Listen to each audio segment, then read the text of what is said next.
അപ്പോൾ നമ്മൾ ഇന്ന് ഇതുപോലത്തെ ഒരു കവണയാണ് ഉണ്ടാക്കാൻ പോകുന്നത്. കവണക്ക് ആവശ്യമായ സാധനങ്ങൾ ഇതൊക്കെയാണ്.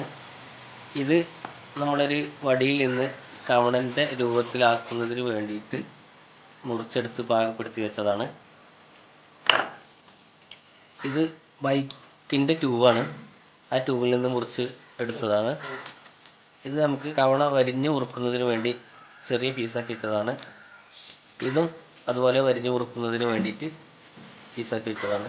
ഇത് റൈസ് മില്ല് വർക്ക് ചെയ്യണ ഒരു ബെൽറ്റാണ്. ആ ബെൽറ്റ് 5 ലെയർ ഉണ്ടാവും, 5 or 4 ലെയർ ഉണ്ടാവും. അതിൽ നിന്നൊരു ലെയർ പൊളിച്ചെടുത്തതാണ്. അമ്പ് പോർക്കായിട്ട് ഉപയോഗിക്കാൻ ഇതാണ് എടുത്തിട്ടുള്ളത്. ലെതറിൻ്റെ ഒരു കഷ്ണമാണ് ഇത് ഉപയോഗിക്കൽ. ഇത് അതിലാറൊക്കെ ഉറപ്പ് കൂടിയൊരു സാധനമായതുകൊണ്ടാണ് ഇതിനെ തിരഞ്ഞെടുത്തത്. ഈ സാധനം, ഈ 2 പ്ലാസ്റ്റിക്കിൻ്റെ പീസും എന്തിനാണെന്ന് നമുക്ക് നിർമ്മാണത്തിനിടെ കാണാം. അപ്പം ഓർക്കാരംഭിച്ചത്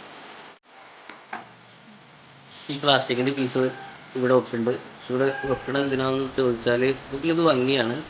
അതിനപ്പുറം ഈ എഡ്ജ് നോക്കിയുള്ളത് അല്ലാതിരിക്കാനും ഈ സോഫ്റ്റ്നെസ്സിന് വേണ്ടിയിട്ട് ആണ് ഇത് ഇങ്ങനെ വെക്കുന്നത്.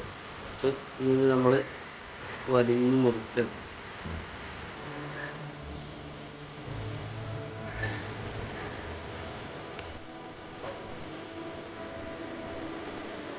വരിഞ്ഞ് മുറുക്കുമ്പോൾ ഇത്തരത്തിൽ മനോഹരമായിട്ട് ഒന്നിൻ്റെ മുകളിൽ അടിച്ച പോലെ ഇങ്ങനെ തോന്നുന്നു.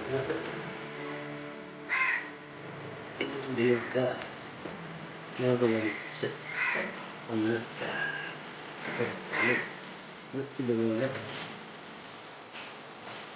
വരിഞ്ഞ് ഈ ബാക്കി വരുന്ന ഈ എക്സ്ട്രാ പീസുകളൊക്കെ ഒന്ന് കട്ട് ചെയ്ത് ഇതൊക്കെ ഒന്ന് ലാസ്റ്റ് ഫിനിഷിങ് പോയിന്റിൽ നമുക്കൊന്ന് ഫിനിഷാക്കാം. ഇപ്പോൾ നമ്മുടെ കവണിൻ്റെ 2 ഭാഗത്തുള്ള ട്യൂബുകൾ നമ്മൾ വരിഞ്ഞ് കെട്ടി നമുക്കിത് ഒന്നാക്കണം. തൽക്കാലം ഇങ്ങനെ നിർത്താൻ ആദ്യഘട്ടം ചെറിയ ആണി കൊടുക്കുകയാണ് ഇവിടെ.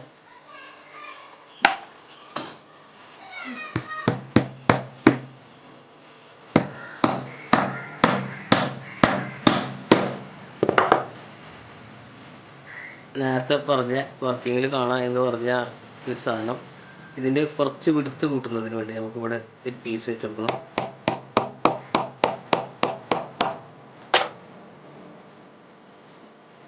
നേരത്തെ ഈ പീസ് നമ്മൾ ഇതിൽ വെച്ചെടുക്കണം. ഇതൊരു ഭംഗിക്ക് മാത്രമാണ്, അല്ലാതെ ഇതിൻ്റെ മറ്റൊരു സേഫ്റ്റി ഒന്നും ഇതിലില്ല.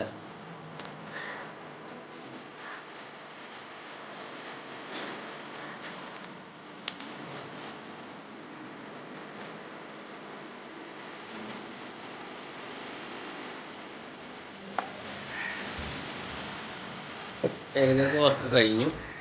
ഇനി നമുക്ക് ലെതർ പീസ് വെക്കണം.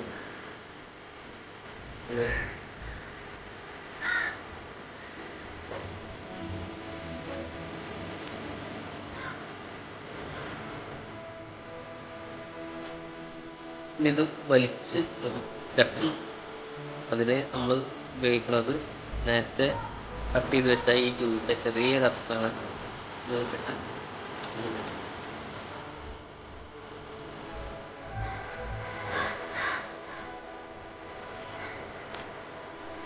കവണൻ്റെ അവസാനത്തെ ഭാഗത്ത് കഴിഞ്ഞു. 2 ഭാഗം എടുത്തിട്ട് ഇത് ഫിനിഷാക്കിയതിന് ശേഷം നമുക്കൊന്ന് സ്റ്റോപ്പ് ചെയ്യാം.